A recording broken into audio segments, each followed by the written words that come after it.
only seems to get worse. The time for change has never been more urgent, and former President Donald Trump has a simple solution. When I'm back in the White House, we will use every tool, lever, and authority to get the homeless off our streets. And for those who are severely mentally ill and deeply disturbed, we will bring them back to mental institutions where they belong, with the goal of reintegrating them back into society once they are well enough to manage. Trump's plan to bring back mental institutions might not be that radical. Boston is planning for a 35-acre island facility to combat homelessness, addiction, and mental health. Greg. Yes. Are they stealing the island idea? Yes. But the sad thing is, if they do this, how will MSNBC survive? They're going to lose all their anchors and almost all their viewers. We live in an era, sadly, where the best thing you could do for the mentally ill is seen as a violation of their rights.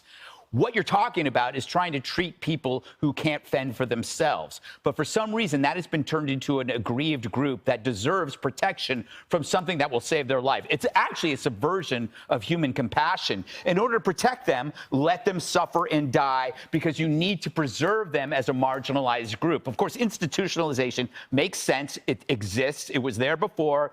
The opposite of institutionalization is leaving them in cities full of things no mentally ill person could handle. The relentless stimulus of even for a sane person is nuts. The stressful conditions, the loud noises, the crowds. These are things that are torture worthy of a black ops site for somebody who is homeless and mentally ill. This is why sanitariums were often in the rural countryside. You need to remove the vulnerable from the things that torture them. But then again, that's a violation of their rights. You can't take them out and do that. But therefore, the left has no solution, because you have to let the mentally ill person make the decision for themselves, and they can't do that. So they're left festering and dying on the streets.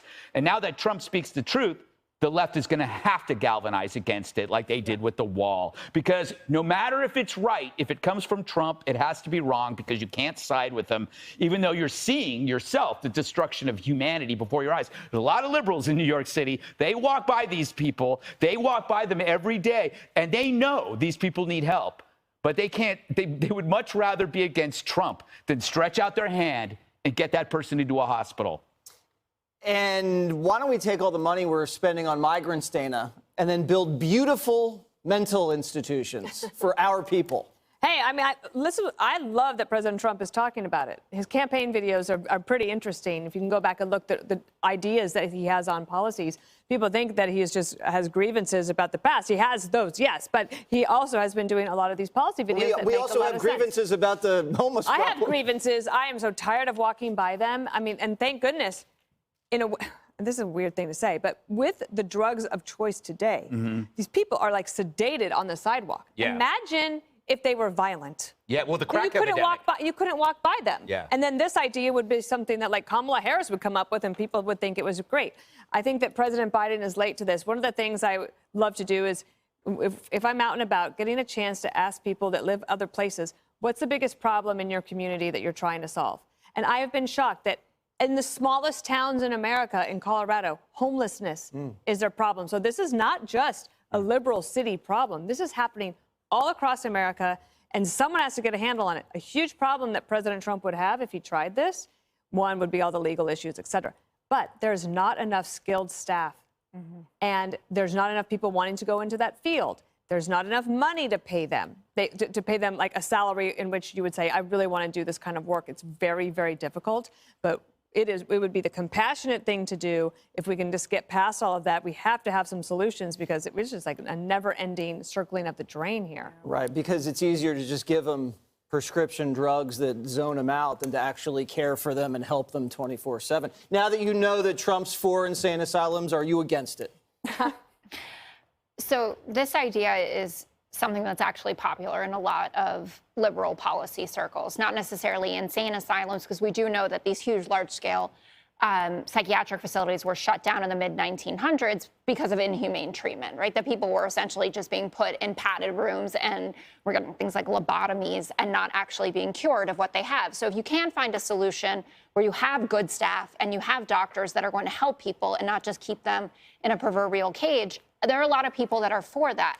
There's also a difference between creating a community, which is what the Boston plan is, and just putting up these mental facilities. And I think that you could find really good common ground then between Trump's plan, which, by the way, he also had going into COVID. This is something from his administration, but then we were overtaken by the virus and they didn't get to move forward with it. But if you have it as a place where people can go and they can become employed, they can have affordable housing, and they can have a chance to get the kind of mental health treatment that they need, I think you can make progress. A big step towards that, though, there are caps on how much Medicaid funding that these facilities can get. It's been a big push, especially from the left, to get those caps either raised or just eliminated altogether so that you can increase the size and the number of people you can treat. I would be for that, but are you saying involuntary? I'm pro-involuntary. Well, I get that. Yes. You don't have to say some yes. people, no, I know that. On this show, I don't feel much pressure to say what the rest of you are saying. No, I think that when you look at a case. You should, Jessica. You really should. Well, I don't, which is how I keep my job. Like Jordan Neely, right, is the perfect example where I think everyone would agree that that was a good candidate for involuntary commitment. Yeah. The point is that there have to be a multitude of options. There are some people who are dangerous and violent, and there are other people who you could talk to who would go voluntarily. Yeah, but they never do. I don't know if they have the options. I understand this is a new federal program, which is different than the cities, right? But I actually don't trust that this would be carried out in a way that actually respected people's civil rights, given what we've seen with the Department of Justice and how they define what they think is a mental illness and that kind of thing. They do this with the Second Amendment, with red flag laws. I think there's a lot of things there.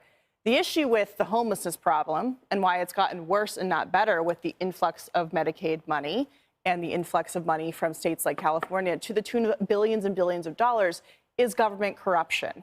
They have an incentive when they're in charge to keep people homeless because they get paid. We have a friend who worked in a DC homeless shelter as an employee, and he was making less money than people were getting by living on the street because of all the benefits that they were receiving.